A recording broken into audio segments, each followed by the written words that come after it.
The VolQuest and on 3. What's up, Brent? Good morning. Good morning. How are you guys doing? We are great. How was the trip to Nashville this week? What'd you think of Geodis Park and the Big Orange Caravan crowd over here?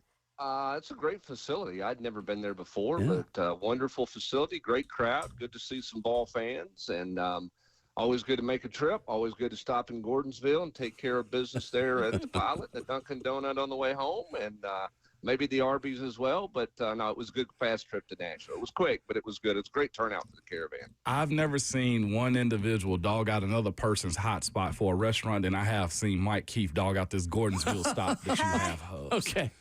I've never seen. Hey, you want to address this real quick? Does Mike not have class that you have, or what, Brent? Oh, he just likes to dog me about anything, so that's part of it. It's all good. Trust me, he's been on my he's been talking about my palate choices for a long time in life, so it's all good, man. And I hate I didn't see you guys, man. I was a little under the weather. I told Kayla and Will it felt like being sick on Christmas or Thanksgiving, man. I hate I missed that one, man. I heard it was awesome, though.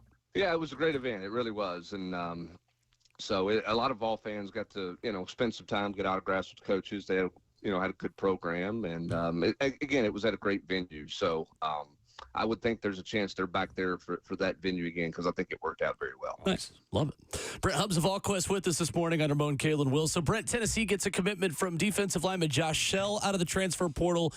Grand Valley State guy. Tennessee has had a number of defensive line prospects on campus. What do they like about Shell specifically? I think it starts with his motor. Is what I think that they like. I mean, he plays extremely hard. He's a guy who's gotten better. Pretty interesting story.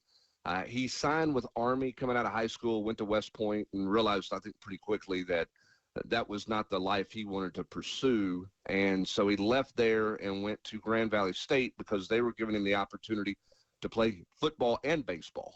And so he played baseball at Grand Valley State as well as football for a year or two, and then focused solely on football, and really wasn't going to go in the portal. He was happy at Grand Valley State, but some of his teammates went in and said, "Hey, you ought to see what's out there for you guys. I think you will get some bites and have some options." So he threw his name in there to see what would happen. He had 15 offers, and the first day he was in the portal, and Tennessee came up, and he wanted to come visit Tennessee. And at the end of the day, I think the resume of Rodney Garner and the SEC and Tennessee was just too much for him to pass up. That's why he canceled other visits he was going to take, SMU and places like that, and landed at Tennessee. I think Tennessee's elated with what they have here.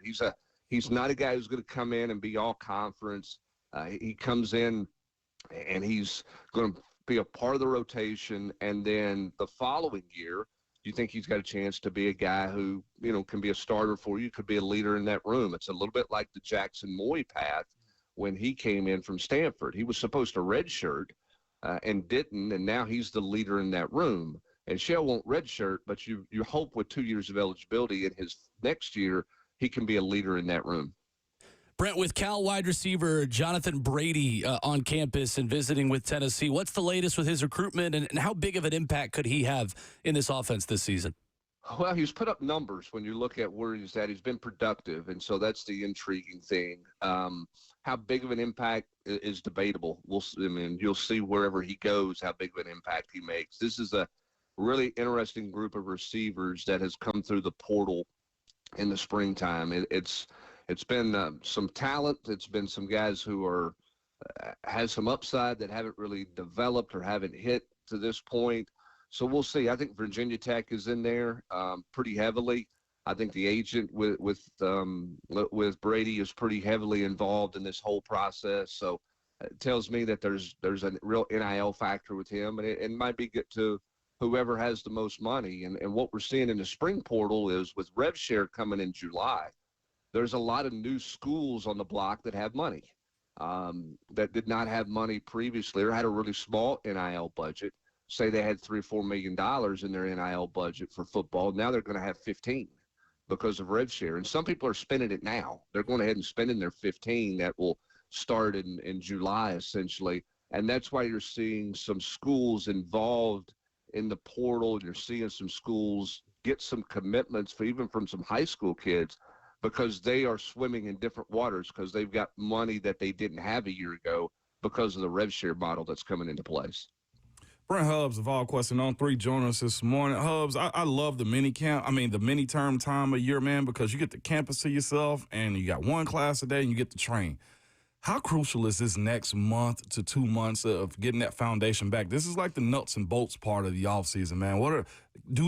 Are guys able to be out of town during this time of the year now, or does everybody have to be enrolled right now too? Well, everybody doesn't have to be enrolled. So some guys go home. Okay. And, but used to you went home for a month if you weren't in mini term. Like you were just gone in May and you came back in the first week of June to start the summer. Now what these guys do, because they all have apartments and everybody lives off campus, is a lot of guys will go home for a long weekend or they'll go home right after finals for 4 or 5 days, and then they'll just get restless and they'll come back to campus and just start to work out on their own. They're working out at home anyway, but a lot of those guys come back. Now, for the quarterbacks, it's going to be a short trip to the house if you go to the house, because I think when you look at those three guys and Jake Merklinger and McIntyre and Joey Aguilar coming in, I mean, this is going to be an interesting competition. And Joey's going to get here earlier than everybody freaked out about him. He's not going to be here June 15th. He's going to be here in the month of May.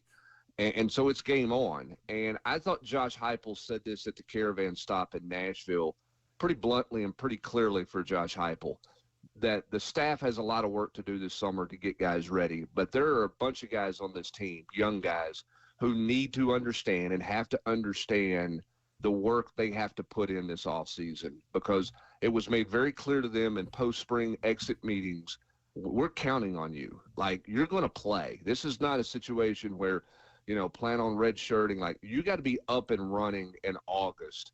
And that's going to be a fascinating thing for a bunch of freshmen, Ramon, because you can think back to your freshman year. Like, for these guys a year ago, these freshmen who all enrolled at midterm, this time a year ago, they were going on official visits and unofficial visits through the month of June. I mean, they were missing more workout time with their high school team than they were at workouts in June with their high school team, because they were on these caravan tours of seeing schools and figuring out where they wanted to go. Now you're coming back in to Tennessee. Even if you go home for a little bit, you're here at the end of the month to get going, and you have to go at a pace you've never gone at before. So these young guys, who we all liked in the spring game because they showed some highlights, man, they got to be extremely mature over the next 3 or 4 months to get themselves ready to play when you go to Atlanta and take on Syracuse, because these guys are going to be counted on. They may not all start, but you're going to play a bunch of these guys, special teams and in rotations at different positions. It's going to be a really important offseason for a bunch of youth on this football team. And that's why I want to head to right now, because I feel like for the first time in years, Hubbs, and you correct me if I'm wrong, but Tennessee has, to me, what is this? I mean, historically been one of when they have this group, they're awesome. And it's the linebackers between Turrentine and Arion Carter. A-Train is what I heard he's being called, man. How important is it for those two guys up the middle to lead those young guys like a Jaden Perlotti and others that are, and the rest of that defense, considering what they have to make up on the offensive side of the ball? Well, I think leadership is paramount for this team, period. And for Arion Carter, you've got to find a way to lead when you're not doing things because you're still rehabbing and you're not at 100%. For Miles Kitzelman, you have to find a way to lead. And so you know what? You got to make and do your rehab time away at a different time than when your position group and when, the offensive guys are throwing or whatever, because you got to be out there and be a face and be a part. So I think the leadership on this team has to really grow. You need more than just a couple of guys. You need some development of leaders this summer. I think the leadership of the quarterback spot is going to be interesting. I was hearing you guys talk earlier this morning and earlier this hour about the whole Will Levis and Cam Ward. Is it a competition? Is it not a competition? I think part of your play of that, if you're a coach, is you don't want, and I don't think Cam Ward's made this way at all, and I don't think Joey Aguilar's made this way at all. You don't want them riding in on a white horse in a big limo, getting out of the car, strutting out like I'm here. Hey, guys, the first pick's here. Here I am. All right, everybody, it's me. You want that guy to come in and win over the locker room and win his teammates. And how does he do that? Because he's got to go compete every day. So that's what coaches are doing. That's what Tennessee's doing with the quarterback situation here. Joey Aguilar, he's not doing a media tour. Like, he hasn't done an interview. He put out a graphic with a quote, and he's not done any other interview. He's going to show up, and he's just going to go to work, because you have a short window of time to win your team over and to win your locker room over. And if you come in and you kind of try to big boy everybody because you're the, quote, chosen one, then you got problems. And so I think that's the key for the start of leadership with these quarterbacks for the offense is those guys got to stay in town, go to work, and the work starts to build your relationships in the locker room, not your voice and not what you say to those guys. It's how you go about your day every day. Brent Hubbs of VolQuest joining us this morning on RK-Dub. So on the note of Joey Aguilar, and I know that Josh Heupel has talked a bit about him on this Big Orange Tour, and I know here specifically in Nashville recently, when it comes to Heupel and the way that maybe he tweaks things, can you see that being done for a guy like Joey Aguilar who has a little bit more of a rocket arm? Like, is there anything that will be different if indeed Aguilar wins this job? Well, I mean, I think they have tweaked some things that they can continue to use those tweaks in. So if they're going to use some of the pistol formation stuff that, was talked about some in the off season and in spring practice, Joey played in that stuff at App State. So he's comfortable in some of those things. So there's some natural carryover there. Here's the thing. And I've heard this from offensive coordinators that I've always dealt with. I mean, going back through 30 years, their common phrase is, we can win with all types of quarterbacks, tall ones, short ones, athletic ones, non-athletic ones, big arm guys, not so big arm guys. We can conform our system to their strengths. That's what offensive coordinators, and Josh Heupel has said that from day one that he got to Tennessee. And as always said, we've won with a variety of types of quarterbacks. So it's on the guy making $9 million to tweak his system, to pull things out that maybe they didn't run a year ago, or maybe they hadn't run in a couple of years, or to shelf some things that they ran last year because it doesn't fit what their quarterbacks do. That's their task. That's what he and Joey Halzle have to really dive into and figure out early this summer. And start to build this thing out. This is going to be a very busy summer for those guys, because when you have a returning quarterback, hey, man, I'm not saying you go on vacation, but you can get out of the office earlier. But you're going to spend a lot of time right now with those quarterbacks on the board. What do you like? What do we do well? What works for you? Do you understand these concepts? There's going to be a ton of time spent this summer with quarterbacks that you weren't planning on back 6 weeks ago. I know I had this question for you. Maybe it was last week, Brent. Brent Hubbs joined us this morning on RK-Dub. When it comes to the general manager conversation, though, we're being, I guess, we're talking about it more now because we're seeing more and more that, they've got to have more control or have somebody, at least a title that has control. And a lot of these teams are picking up or, giving people the titles of general manager. How far do you think Tennessee is out with maybe doing something like that? Or do they not go in that direction? Right now, they're not. I don't think they're going to go in that direction to the degree that people are thinking of when you talk about what Oklahoma did with Jim Nagy from the Senior Bowl, and Ron Rivera is at Cal, and Andrew Luck is at Stanford, and Lombardi is over at North Carolina, and those guys are making nearly $1 million to be a GM. I don't think Tennessee's there. Now, they're going to have some people and do some GM-type things, and a little bit more of a collaboration type deal right now. But it was interesting. I asked Danny White specifically, along with Adam Sparks of the Sentinel. We were talking to Danny White off to the side Saturday, or not Saturday, in Nashville, whatever day I was there. We were talking to him. We were talking to him about it, and he said, it's something we're continuing to evaluate, and we continue to have discussions with Josh Heupel about. And things are changing on the athletic department side, because now come July 1 with RevShare, the athletic department is involved in writing checks. And so that's different than what it's been with collectives writing checks. So maybe there's a little bit more involvement there. So we'll see what it grows into. Right now, I don't think that's the plan. Kirby Smart has come out and said at Georgia he's not doing one. He doesn't want one, doesn't need one. I think whether you need one or not depends on kind of the power strength of your head coach and how much he uses that strength. and how much he is, I'm in charge, I make roster decisions, or does he need somebody to help him make those decisions? And then underneath that guy is all of your organization. I still say what I said last week. It is strictly about how organized you are and how well you communicate, because they better walk into the building this morning thinking roster management, not just for who was in town the last few days, but for what you're going to look at over the course of the next 6 months. Brent Hubbs of VolQuest's our guest. Brent, on the way out, on the topic of helping the head coach, Rick Barnes is going to need somebody with Rod Clark headed to Indiana.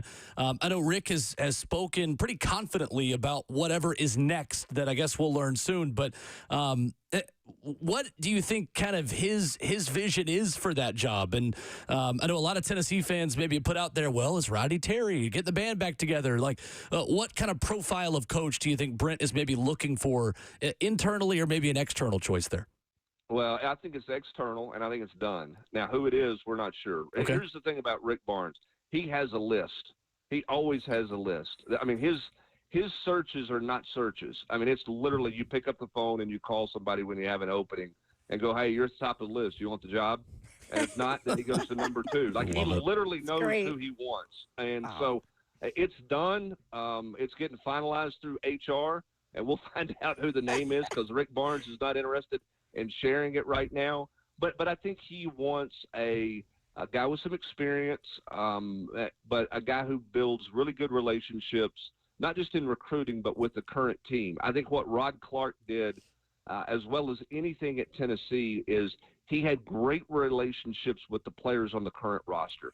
A little bit of a sounding board for those guys, a guy who could sort of help kids if they were struggling with the brashness and the hard coaching of Rick Barnes. He was really good with the relationships with players, and also a good recruiter. So I think the guy's going to have recruiting ability, but I think his ability to build relationships with young people is at the top of Rick Barnes' list right now. Not so much X's and O's, but more about relationships with players. Brent, isn't it funny, like in this world of college athletics where so many things are unknown and uncertain and unstable, you just got Rick Barnes just being himself. Like truly, and I know Tennessee fans, I think a lot of us don't take that for granted, because he is so consistent in the way he runs his program. And you can do that in basketball, because it's different for the way you recruit mega athletes in football. But it's just funny to me, Brent, how he's just doing his thing, he's just plugging away, and he ain't changing for anybody. No, and here's the thing. I mean, the greatest luxury is for Danny White, because Danny White's got all these things he's working on and dealing with and managing, and all the changes in college athletics. He goes to the basketball arena to watch practice if he wants to as a fan. He goes to games as a fan. He never has to worry about anything. Like, if Rick's got a problem, then he'll come address it with him. Otherwise, hey, man, good luck. Have a safe road trip. Or, hey, I'll see you when I see you. Go do your thing. Love what you guys are doing.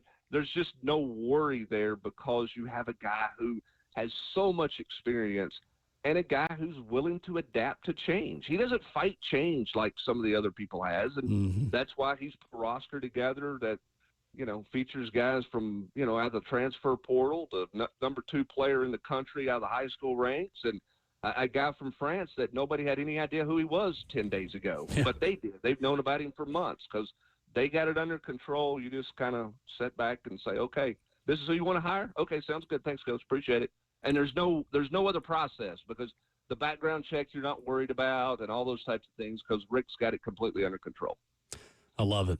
Brent Hubbs of VolQuest, always got things under control at VolQuest.com. Check out the War Room Fridays. Get a subscription for the Vol fan in your family as well. A must-have for Tennessee fans all around the state and beyond. We love catching up with Brent in Austin every single week.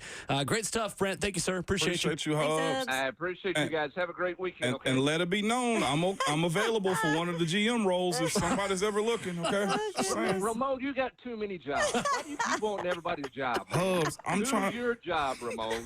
Your job. Trying to facilitate this private jet life, Hub. Come on, man. Mike K and Franklin going to be sending a text in 3, 2. Oh, goodness. I see you soon, Hubs. See you guys. All right, Brent Hubbs with us this morning. All our visits with Brent are presented by our friends at Ascend Federal Credit Union, your financial partner for every stage of life.